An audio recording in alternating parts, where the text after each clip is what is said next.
பாஜக கிளை செயலாளராகவே மாறிவிட்டார் பழனிசாமி, ஓனரை மிஞ்சிய லேபரா இருக்காரு அப்படின்னு முதல்வர் பேசியிருக்காரு. முதலமைச்சர் பேசுறாரு. முதலமைச்சர் எவ்வளவு தூரம் பயத்தின் உச்சிக்கு போயிட்டார் என்பதற்கு இது ஒரு அடையாளம். ஒரு முதலமைச்சரே இந்த அளவுக்கு தரந்தாழ்ந்து ஒரு எதிர்க்கட்சி தலைவரை இன்றைக்கு மக்களால் ஏற்றுக்கொள்ளப்பட்டு உங்கள் ஊடகங்களே பல கருத்து கணிப்புகள் அடுத்த முதலமைச்சர் எடப்பாடியார் தான், ஸ்டாலினை காட்டிலும் இன்னைக்கு முதலமைச்சர் வேட்பாளருக்கு மக்கள் பெருத்த ஆதரவு கொடுக்கிறார் என்று நீங்களே கருத்து கணிப்பு போடுகிறீர்கள். அவருக்கு என்ன விரக்தி என்றால், முதலமைச்சருக்கு எத்தனை மாநாடு நடத்துறோம், எத்தனை மாநாடு நடத்தினாலும், மகளிர் மாநாடு நடத்துறோம், இளைஞர் மாநாடு நடத்துறோம், எத்தனையோ மாநாடு நடத்துறோம், எத்தனையோ நலத்திட்டம் லட்சக்கணக்கான மக்களை கூட்டிட்டு வந்து பேசுறோம். என்னப்பா மக்கள் நம்மளை ஏத்துக்கிறவே மாட்டேன்னா, எப்பத்தான் ஏத்துக்குருவாங்க? இந்த எடப்பாடி என்னதான் இந்த காலத்துல செஞ்சார், 4 ஆண்டு காலத்துல இன்னைக்கு பெரிய கூட்டணியை வேற வச்சுட்டாரே அப்படின்னு ஒரு எரிச்சல்ல அவர் பேசுறாரு. அவ்வளவுதான். வேற உதயநிதி ஸ்டாலின் 10 தோல்வி பழனிசாமின்றத தொடர்ந்து எல்லா மேடையிலும் ரிப்பீட் பண்ணிட்டே வந்துட்டு அன்பு உதயநிதி ஸ்டாலின், துணை முதல்வர் ஸ்டாலின் அவர்கள் இன்னும் நல்லா பேசட்டும். பேசத்தான் திட்டத்தான் திண்டுக்கலுக்கு வளர்ச்சின்ற மாதிரி, திண்டுக்கல் திட்டத்தான் எங்களுக்கு வளர்ச்சி. அவர் இப்ப பாருங்க, நேற்றைய தினம் இளைஞரின் முன்னேற்றிக்கு முன்தின இளைஞர்கள் மாநாடு நடத்துறாரு.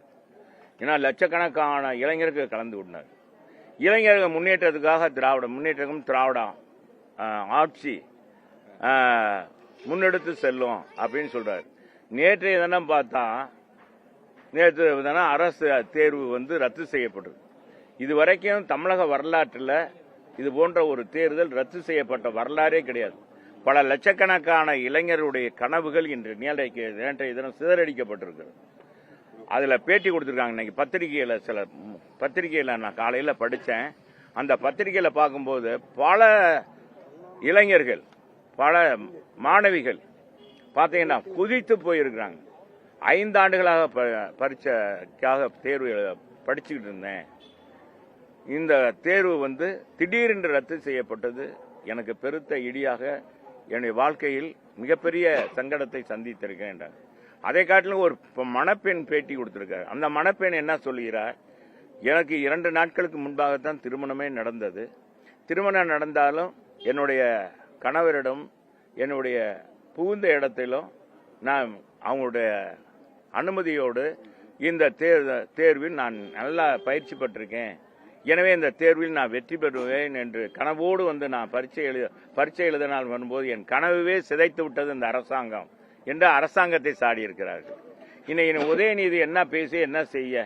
அவர் எல்லா பேருமே இன்னைக்கு திமுகவில் முதலமைச்சர்ல இருந்து முதலமைச்சரே இப்படி தரந்தாழ்ந்து பேசுறார். அவருடைய மகன்கிட்ட அந்த தரத்தை எதிர்பார்க்க முடியுமா? அதனால அந்த தரத்தை எதிர்பார்க்க முடியாது. யார்கிட்ட எதிர்பார்க்கணுமோ அவங்ககிட்ட தான் இருக்கணும்.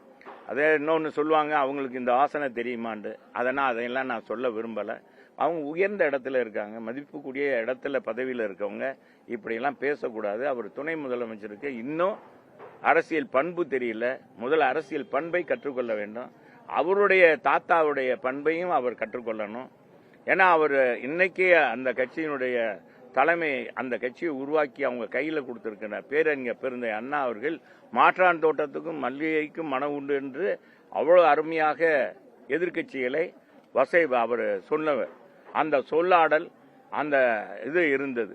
ஆனா அதையெல்லாம் மறந்துவிட்டு அப்பாவும் மகனும் இன்றைக்கு முதலமைச்சரை தரந்தாழ்த்தி, அது வருங்கால முதலமைச்சர் தரந்தாழ்த்தி பேசுவது மிகவும் கண்டிக்கத்தக்கது என்பதை இந்த நேரத்தில் தெரிவிச்சுக்கிறேன். எல்லாம் மக்கள் பார்த்துக்கணும். மக்கள் எல்லாம் மக்களே பார்த்துக்கிட்டு இருக்காங்க. மக்களுக்கு எல்லாம் தெரியும். அதிமுக தொண்டர்கள் எல்லாம் தாவேகா பக்கம் வந்தாச்சு, நாங்க அதிமுக வாஷ் அவுட் பண்ணிட்டோம்னு ஆதவ அர்ச்சனா பேசுறாரு கோவையில. ஆதவ அர்ச்சனெல்லாம் பேச வேண்டியதுதான். ஏன்னா அவர் தூய்மையின் பிறப்பிடம், தூய்மையான குடும்பம். அதை இந்த நாட்டுக்காக தேசத்திற்காக மக்களுக்காகவும் தியாகம் புரிந்த அந்த குடும்பம், அப்படிப்பட்ட குடும்பத்திலிருந்து வந்தவர் இல்லையா, அவர் பேச வேண்டியதுதான். ஏன்னா அப்படிப்பட்ட ஏன்னா இந்த நாட்டில் ஏழை ரத்தத்தை உறிஞ்சி அட்டையை போல் வளர்ந்த குடும்பம் அந்த குடும்பம். இதைத்தான் அம்மா யாராலும் நிறுத்த முடியாத இந்த லாட்டரி சீட்டே ஒழித்தாங்க. ஆனாலும் அந்த லாட்டரி சீட்டை பல மாநிலங்களே அந்த குடும்பம் தான் நடத்திட்டு இருக்கு. இன்னைக்கு ஏழைகளுடைய ரத்தத்தை உறிஞ்சி இன்னைக்கு குடித்து கொண்டு அதன் மூலமாக இன்னைக்கு வளம் வந்து கொண்டு இருக்கிற ஆதவ அர்ஜுனா பேச வேண்டியதுதான். அதான் எங்க இயக்கத்தை தான் பேசட்டும்.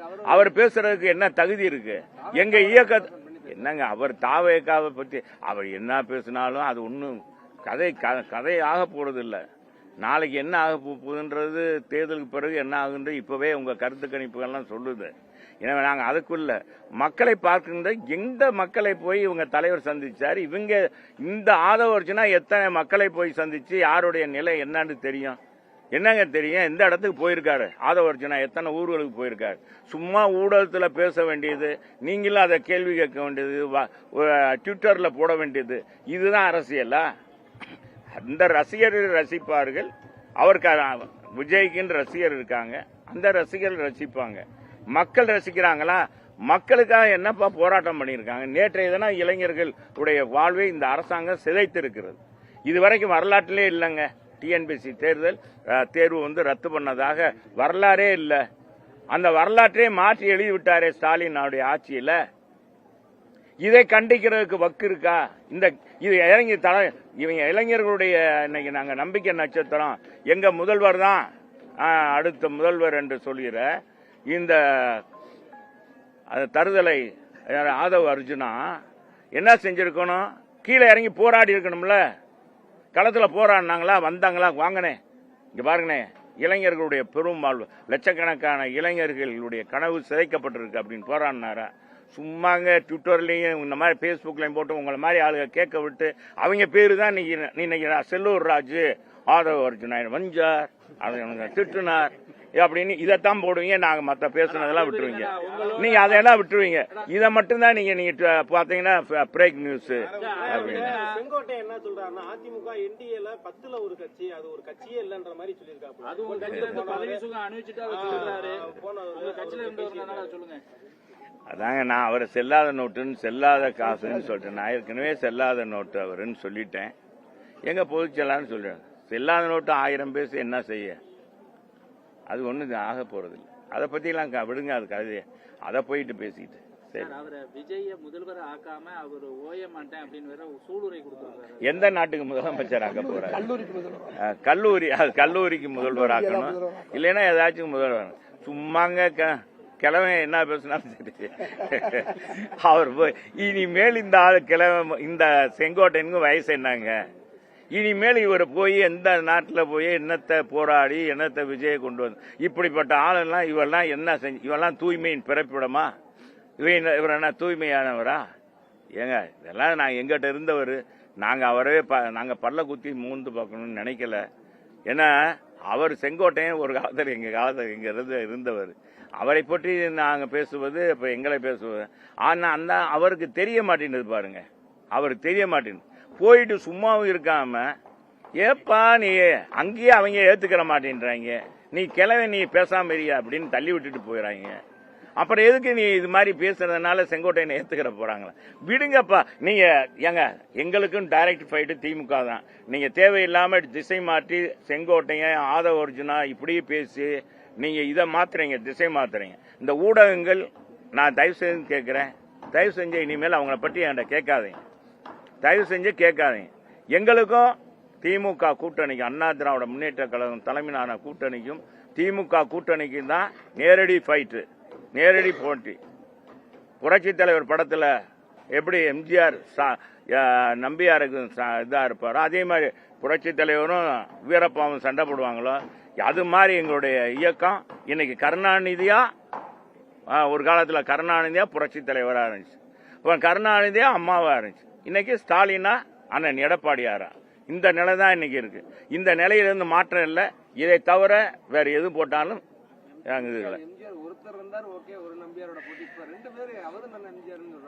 அவரா சொல்லிக்கிட்டு இருக்காங்க. ஏங்க, எல்லா பேரும் நானும் எம்ஜிஆர்னு சொல்லிக்கிறேன், நான் கோபாலகிருஷ்ணன் தான் அப்படின்னு எல்லா பேரும் சொல்லுவாங்க. மக்கள் ஏத்துக்கிறனும்ல. நீ அந்த திரும்ப தான் போறீங்க, அங்கதான் போறீங்க. உங்களுக்கு வேற வேலையே இல்லை. நீங்க சொல்லி விட்டுருப்பாங்க போல இருக்கு. இந்த மாதிரி எல்லாம் கேள்வி கேட்டு ஆளுங்கட்சியை வந்து நீங்க டைவர்ஷன் பண்ணி விடுங்க, செல்லூர் ராஜிட்ட பேசுனா இந்த மாதிரி டைவர்ஷன் பண்ணி விடுங்க, அதை குறைச்சிட்டு இதை பேசுங்க, இதுவே கேளுங்க அப்படின்னு சொல்லிட்டு இருப்பாங்க. இனிமேல் நான் சொல்ற கேளுங்க, இதை பத்தி கேட்கறது விடுங்க, வேற எதுவும் இருக்கீங்களா? கனிமொழி நாளைக்கு தேர்தல் அறிக்கை தயாரிக்கிறதுக்காக மதுரையில மக்கள் கருத்து கேட்பெல்லாம் கேட்க வருது. ஆமா, நம்ம கனிமொழி வர வேண்டியதுதான், தேர்தல் அறிக்கை கொடுக்க வேண்டியதுதான், தேர்தல் அறிக்கை கேட்டுட்டு போக வேண்டியதான். மக்கள் எங்கங்க அவருங்க தங்கச்சி முதல்ல ஒரு சொட்டு மதுபானம் கூட எங்க அண்ணன் ஆட்சி வந்தா இருக்காதுன்னு சொன்னாங்கல்ல, அதை நிறைவேற்றினாங்களா அப்படின்னு கேட்க சொல்லுங்க. நாளைக்கு நாங்க எங்க ஆளுகளே விட்டு போய் கேட்க சொல்ல போறோம். ஏமா நீ சொன்னீமா தங்கச்சி, அம்மா சொன்னீங்களே கனிமொழி தங்கச்சி தியார் ஜெயிலினுடைய வீர பெண்மணியே சொன்னீங்களே அப்படின்னு நாங்க கேட்கிறோம். என்ன அதுக்கு என்ன பதில் சொல்றாங்கன்னு, எங்க ஆலைகள், எங்க திமுக அமைச்சர்கள் ஆலைகள் வச்சிருந்தா எங்க தலைவருடைய ஆலைகள்லாம் மூடி விடுவோம், இல்லைன்னா வேற மாநிலங்களுக்கு கொண்டு போயிடுவோம் அப்படின்னு சொன்ன கனிமொழியை இப்ப நீங்க தேர்தல் அறிக்கை வந்து இங்க தேர்தல் அறிக்கை கேட்கலாமா? நீங்க என்னத்த புதுசா சாதிக்க போறீங்க? எங்க நீட்டு தேர்வு ரத்து பண்ணது என்ன ஆச்சு? கேஸ் மானியம் என்ன ஆச்சு? மாணவர்கள் கல்வி கடன் ரத்து பண்ணுவோம்னு சொன்னீங்க, என்ன ஆச்சு சகோதரின்னு நாங்க கேட்கிறோம். தொகுதி பங்கீடு கூட்டணிக்காண்டி 36 நாளா சரி பாப்போம் வாங்க.